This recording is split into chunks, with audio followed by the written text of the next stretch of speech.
Hello students, अपनी last video में हमने डिस्कस किया था सेंट्रली लोडेड बीम जो है उसके डिप्रेशन के बारे में कि अगर आपकी बीम है, दोनों एंड पे हम यहाँ पे फिक्स कर रहे हैं इसको और सेंटर में अगर लोड लगा रहे हैं तो उस केस में इसकी बेंडिंग कितनी होगी। अब हम इस वीडियो में डिस्कस करेंगे depression in an unloaded beam. मतलब ये बीम है, इसके ऊपर हम कोई एक्सटर्नल वेट नहीं लगा रहे हैं, बट इस बीम का जो खुद का वेट होगा उस खुद के वेट की वजह से इस बीम में कितनी बेंडिंग आती है, कितना डिप्रेशन आता है, उसको हम अपने इस वीडियो में डिस्कस करते हैं। तो हमने सबसे पहले क्या माना कि ये जो ए बी बीम है, इस बीम के ऊपर कोई भी एक्सटर्नल वेट अप्लाइड नहीं है, बट इस बीम का खुद का वेट है। तो यहाँ पे जो बीम हम लेके चल रहे हैं उसकी लेंथ हमारे पास है स्मॉल एल। अब ये स्मॉल एल लेंथ है इस बीम की और हमने यहाँ पे मान लिया small W is weight per unit length of this beam. तो इस बीम का जो टोटल वेट है W1 वो कितना हो जाएगा, W1 equals to small W into L. Beam हमने मानी यूनिफॉर्मली लोडेड, क्यों? क्योंकि हम मान के चल रहे हैं कि जो इसका वेट है ये पूरी बीम में इक्वली डिस्ट्रीब्यूटेड है एंड इसके ऊपर कोई भी एक्सटर्नल वेट नहीं है। तो यहाँ पे हमने एक uniformly loaded beam with small L length and इसका small w weight per unit length consider किया है and capital W1 is total weight of this beam. अब इस टाइप की हमारे पास जब सिचुएशन है तो उस केस में हम इस बीम का जो डिप्रेशन यहाँ पे आएगा उस डिप्रेशन को कैसे कैलकुलेट करेंगे। हम मान लेते हैं कि ये बीम का सेंटर पॉइंट है एंड सेंटर पॉइंट से हमारी जो बीम यहाँ पे डिप्रेशन शो कर रही है उसको मैं y0 से रिप्रेजेंट करती हूँ। तो यहाँ पे मुझे इस y0 की वैल्यू को फाइंड आउट करना है। हम यहाँ पे देखें तो हमने बीम का जो वेट है, टोटल वेट, उसको निकाला W1 अगर बीम का टोटल वेट है तो ये टोटल वेट अगर सेंटर पे यहाँ पे अप्लाइड है तो उस केस में इस वेट की रिएक्शन दोनों एंड्स पे अपीयर होगी और दोनों एंड पे जो रिएक्शन अपीयर होगी वो होगी W1/2। तो दोनों एंड्स पे हमारी जो रिएक्शन बन रही है अपोजिट डायरेक्शन में वो W1/2 है एंड W1 की वैल्यू हमारे पास स्मॉल w इंटू एल है। तो W1/2 हम लिख सकते हैं small w into L/2। Similarly हमारे बी एंड पे रिएक्शन है स्मॉल w इंटू L/2।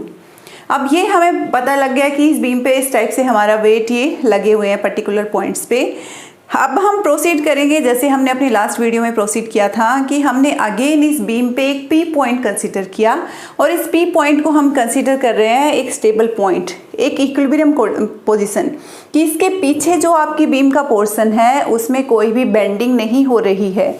तो इस पी पर्टिकुलर पॉइंट को हमने कंसीडर किया जो इसके ए पॉइंट से एक्स डिस्टेंस पे है। तो अब पी पॉइंट के अबाउट हमें बेंडिंग मोमेंट निकालना है और बेंडिंग मोमेंट हमारा यहाँ पे निकाला जाएगा पी पॉइंट के अबाउट जो वेट इस बीम पे लगे हुए हैं उनके रिस्पेक्ट में। अब हमने मान लिया P एक इक्विलिब्रियम पोजीशन, एक स्टेबल पॉइंट एंड इसके आगे की जो बीम है उसकी वजह से बेंडिंग हो रही है। तो यहाँ पे देखो सबसे पहले जो बीम का खुद का वेट है उसकी वजह से हम अगर इसमें बात करें कि कितना बेंडिंग मोमेंट बनेगा इस बीम का, तो जो बेंडिंग मोमेंट बीम के खुद के वेट की वजह से जिसको कि हम W1 मान रहे हैं वो कितना बनेगा। हमने P पॉइंट को एक स्टेबल पॉइंट कंसीडर कर लिया है। तो इस P पॉइंट के आगे की जो लेंथ है, सिर्फ बीम की यही लेंथ है वो बेंडिंग में पार्टिसिपेट कर रही है और ये लेंथ हमारे पास कितनी है L-x। तो यहाँ पे इस लेंथ का जो वेट हमारे पास बनेगा जिसको कि मैं W1 प्राइम से रिप्रेजेंट कर देती हूँ, तो वो वेट मेरे पास हो जाएगा स्मॉल w इंटू L-x। तो अब इस वेट की वजह से मेरी इस बची हुई जो बीम है यहाँ पे P पॉइंट के आगे की तरफ इसके अंदर बेंडिंग होगी और जो यहाँ पे बेंडिंग होगी या फिर मैं कहूँ कि इस वेट की वजह से इस बीम के ऊपर फोर्स लगेगा, जो यहाँ पे फोर्स लगेगा वो फोर्स कहाँ पे लगेगा, वो फोर्स इस P एंड B पॉइंट के बीच में मिडल पॉइंट पे लगेगा। क्यों? क्योंकि ये जो वेट है ये इस बीम का खुद का वेट है और खुद के वेट की वजह से जो यहाँ पे सेंट्रल पॉइंट होगा उस सेंट्रल पॉइंट पे हम मान के चलेंगे जो नेट रिजल्टेंट फोर्स है वो यहाँ पे लगा हुआ है। तो यहाँ पे हमारी जो बीम की लेंथ है जिसकी वजह से बेंडिंग हो रही है उसको हम अगर L-x कंसीडर कर रहे हैं तो इस L-x पोजीशन के मिडल पॉइंट पे हमारा ये W1 प्राइम वेट इफेक्टिव है और इस W1 प्राइम वेट की वजह से P पॉइंट के अबाउट इस बीम का अगर मैं बेंडिंग मोमेंट निकालना चाहूँ तो देखो इस पर्टिकुलर लोकेशन पे मेरा लगा हुआ है ये W1 प्राइम वेट, ठीक है। अब इस W1 प्राइम वेट की वजह से यहाँ पे इस P पॉइंट के अलोंग अगर मैं बेंडिंग मोमेंट निकालती हूँ तो वो मेरा कितना आएगा ये मोमेंट ऑफ फोर्स का मतलब ये force multiply with this perpendicular distance. तो यहाँ पे ये कितना है फोर्स मेरे पास, W into L minus x, and perpendicular distance कितना है, L minus x divide by 2। ये जो डिस्टेंस है यहाँ से एंड इस पॉइंट के बीच का ये है L minus x divide by 2। ठीक है, तो ये वेट मैंने मल्टीप्लाई कर दिया परपेंडिकुलर डिस्टेंस से, तो ये मेरा आ गया बेंडिंग मोमेंट इस W1 प्राइम वेट की वजह से इस P पॉइंट के अलोंग। नेक्स्ट मेरे पास यहाँ पे वेट लगा हुआ है W1 बाई 2 जो कि B पॉइंट पे है। तो इस वेट की वजह से इस पर्टिकुलर P पॉइंट के अलोंग अगर मैं बेंडिंग मोमेंट निकालती हूँ तो वो बेंडिंग मोमेंट मेरा कितना आएगा, ये वेट है जो कि जिसको मैं फोर्स की तरह लेके चलूँ तो WL बाई 2 यहाँ पे ये फोर्स हो गया एंड मल्टीप्लाई किया इस परपेंडिकुलर डिस्टेंस से। तो इस पॉइंट के बीच में, तो P एंड B पॉइंट के बीच में जो परपेंडिकुलर डिस्टेंस है वो है मेरा L माइनस एक्स। सो L माइनस एक्स से मैंने यहाँ पे मल्टीप्लाई कर दिया। तो मेरे ये दो बेंडिंग मोमेंट्स आ गए हैं। टोटल बेंडिंग मोमेंट अगर निकालूंगी तो ये फोर्स देखो आपका W1 प्राइम डाउनवर्ड डायरेक्शन में, W1 बाई 2 अपवर्ड डायरेक्शन में। सो दोनों का अपोजिट डायरेक्शन है, सो टोटल बेंडिंग मोमेंट हो जाएगा जब मैं इसको इसमें से सबट्रैक्ट कर दूंगी तो टोटल बेंडिंग मोमेंट हो गया W into L minus x by 2 minus WL L minus x by 2। दोनों का डिफरेंस मेरे पास आ गया negative of W L minus X into X by 2। सो ये टोटल बेंडिंग मोमेंट आ गया है मेरा इस बीम का जो कि यूनिफॉर्मली लोडेड है। अब हम इक्विलिब्रियम की सिचुएशन यूज करते हैं जहां पे हमारा रेस्टोरिंग बेंडिंग मोमेंट इस टोटल बेंडिंग मोमेंट के इक्वल होगा। सो इक्विलिब्रियम कंडीशन में मैं लिख सकती हूँ YIG by R equals to this bending moment negative of W L minus X into X by 2। जब इसको अब मैं यहाँ पे 1/r के लिए सोल्व करूंगी तो मेरे पास 1/r की वैल्यू यहाँ से आएगी negative of W L minus X into x divide by twice of YIG। And जब मैं डिप्रेशन को स्मॉल कंसीडर करके चल रही हूँ तो मुझे पता है 1/r की वैल्यू जो कि होती है d2y बाई dx स्क्वायर। जब इस 1/r को d2y by dx square put करती हूँ तो मेरे पास यहाँ पे ये इक्वेशन आ जाती है। अब इस इक्वेशन से हम फाइंड आउट करेंगे अपनी y की वैल्यू। y की वैल्यू फाइंड आउट करने के लिए अगेन इस इक्वेशन को हमें 2 बार इंटीग्रेट करना पड़ेगा। तो सबसे पहले हमने इसको इंटीग्रेट किया with respect to x। Left hand side हमारा d2y बाई dx स्क्वायर था तो वो हो गया dy by dx and right hand side integration के बाद हमारे पास आया small w 2yig with negative sign and यहाँ पे देखो l minus X into X था तो ये क्या हो गया l X square by 2 minus X cube by 3 plus this constant of integration. अब इस कांस्टेंट ऑफ इंटीग्रेशन को अगेन हमें निकालना है। तो सेंट्रली लोडेड जो बीम होती है हमारी, जो बीम दोनों एंड से फिक्स होती है, उस केस में हमें पता है कि जो सेंटर पे पॉइंट है इस सेंट्रल पॉइंट के लिए rate of change of y with respect to x 0 होता है। तो हम यहाँ पे इस सेंट्रल पॉइंट को कंसिडर करेंगे C1 कांस्टेंट को निकालने के लिए। तो जैसे ही हम कहेंगे कि हमारी x की वैल्यू l बाई 2 है, dy बाई dx हमारा 0 हो जाएगा एंड जब dy बाई dx 0 है, x l बाई 2 है, तो इस इक्वेशन से हमारे पास C1 कांस्टेंट की वैल्यू आएगी WL क्यूब अपॉन 24yig। अब इस C1 कांस्टेंट की वैल्यू को मैं इस इक्वेशन में पुट कर देती हूँ तो मेरे पास dy बाई dx आ गया negative of W upon 2yig lx square by 2 minus X cube by 3 और यहाँ पे मैंने C1 कांस्टेंट की वैल्यू पुट कर दी WL क्यूब बाई 24yig।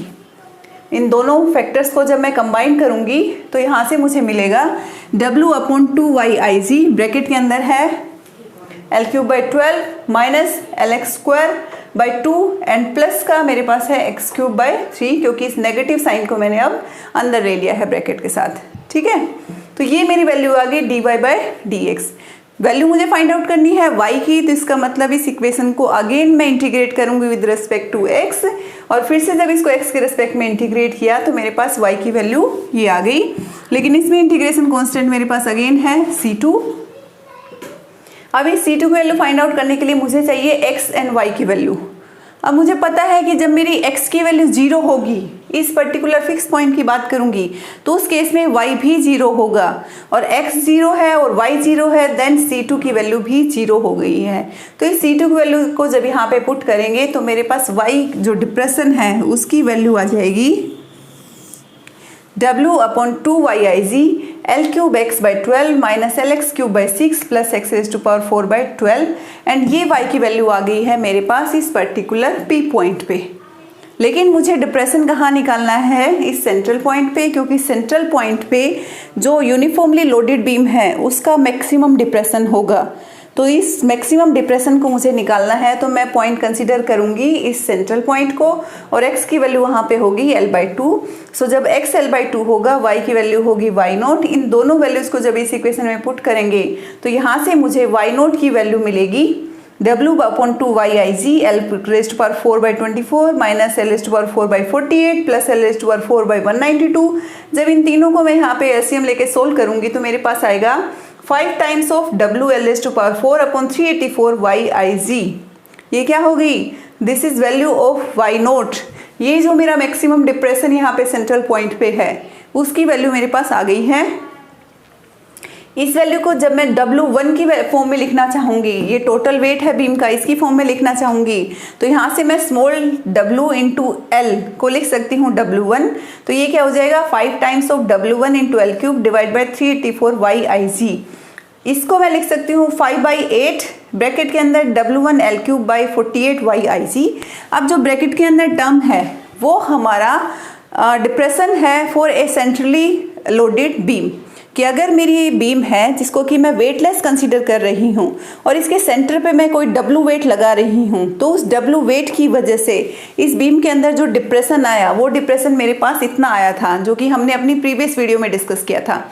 अब इस केस में हमने देखा कि जब कोई बीम है उसको हम सेंट्रली लोडेड की बजाय यूनिफॉर्मली लोडेड कर दें, और यूनिफॉर्मली लोडेड करने के बाद हम यहाँ पे डिप्रेशन फाइंड आउट करें, तो यूनिफॉर्मली लोडेड बीम का डिप्रेशन सेंट्रली लोडेड बीम के डिप्रेशन के 5/8 टाइम्स आएगा।